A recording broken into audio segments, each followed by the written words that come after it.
Hello, grade 8 learner. Welcome again to another video lesson in mathematics, where we will be discussing how to use the treat diagram in probability. This lesson is based on the K-12 curriculum competency. The learner counts the number of occurrences of an outcome in an experiment through the tree diagram. It's another great day to learn, so prepare your pen, paper, and module as you start watching and learning from this video lesson. For this lesson, refer to your Quarter 4 math module entitled Fundamental Counting Principle.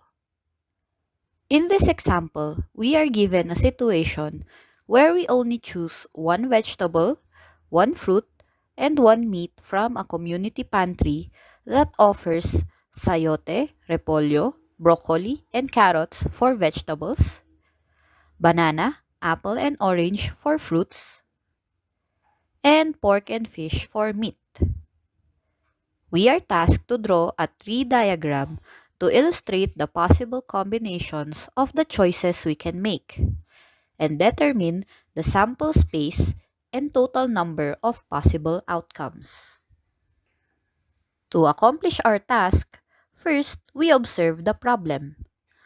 We need to know the elements of the sample space in the experiment, which is to choose one vegetable, one fruit, and one meat in the community pantry.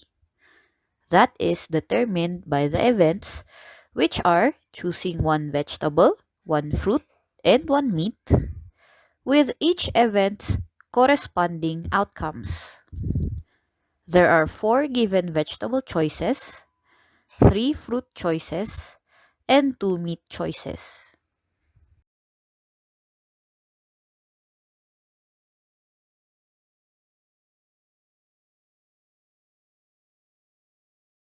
Let us process what we know.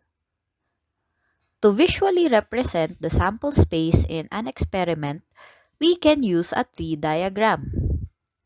Here, we see outcomes branching out further into other outcomes from other events that are involved in the experiment until at the end of each branch are the final outcomes of the experiment.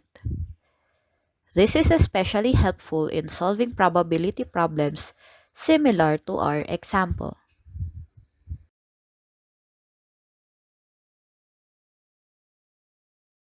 To create a tree diagram for the situation, first, we need to determine the elements of the sample space. How many events are in the problem? To answer that, read and understand how many choices are being made from the situation. Once you know that, then we illustrate the possible outcomes of the first event like so. If there are 2 possible outcomes for that event, then we illustrate them with figures like these. Next, we illustrate the outcomes for the second event. If there are 2 outcomes, then we show that by using 2 figures.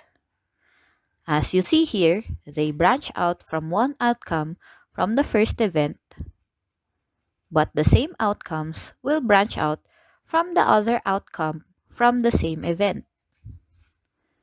This shows how, after you've chosen from the first event, you are presented another set of choices from the second event. This branches out to the possible outcomes of the third event, depending on how many there are. If there's only one, then we show that with one figure at the end of every outcome from the second event. Thus, we end with the following final outcomes for our given situation.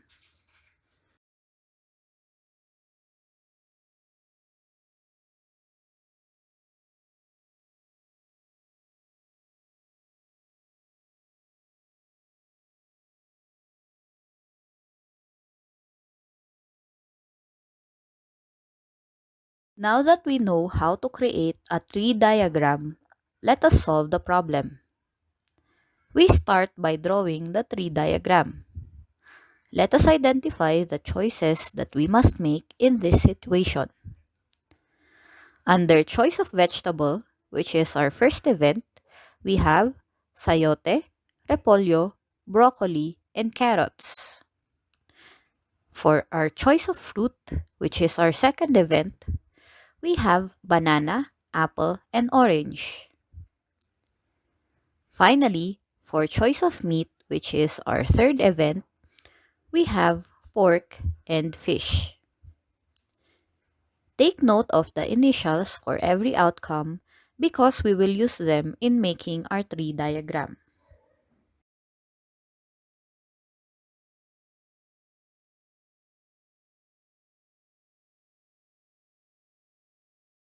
We are going to draw our tree diagram from top down instead of the left to right diagram that was previously shown because there is not enough space for it here.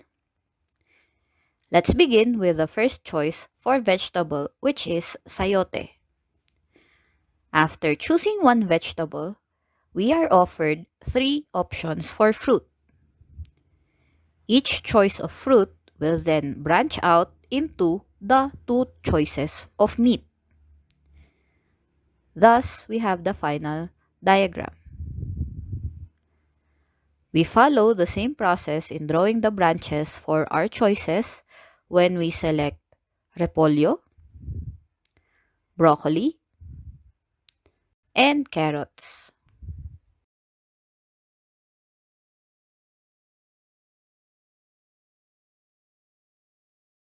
Now let us identify the sample space from the tree diagram. Let's take first the outcomes from the branching choices from choosing sayote. We write the first outcome by writing our choice for vegetable, which is sayote, then our choice for fruit, which is banana, then finally from our choice of meat, which is pork. This outcome is symbolized by S, BA, and P. We get the other outcomes by following the branches from our diagram.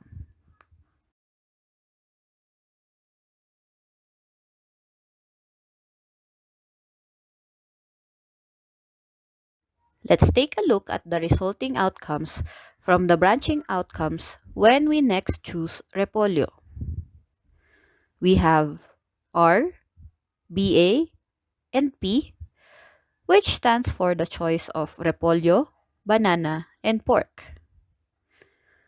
R, BA, F represent the choice of repolyo, banana, and fish. Study the diagram to see how each outcome was written.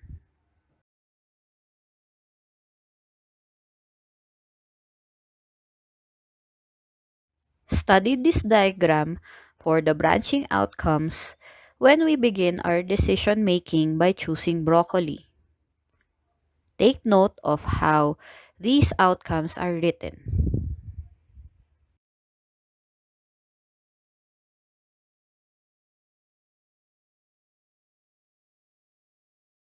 Finally, study how each outcome was written based on the branching outcomes when we begin our decision making by choosing carrot.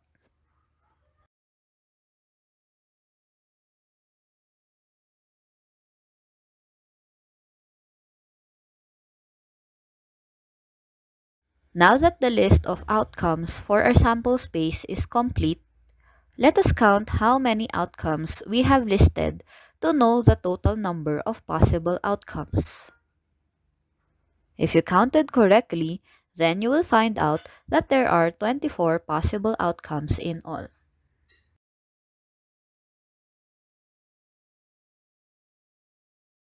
Let us now state our conclusions.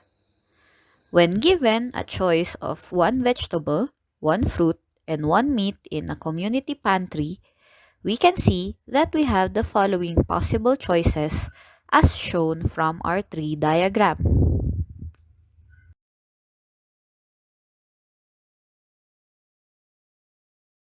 We listed all possible outcomes in our sample space as follows, and we found out that there are 24 possible outcomes when we decide to choose from the pantry. Congratulations for finishing this video lesson. Now apply what you've learned by answering the activities in the activity sheet. Happy learning! We'll see you again in our next video lesson.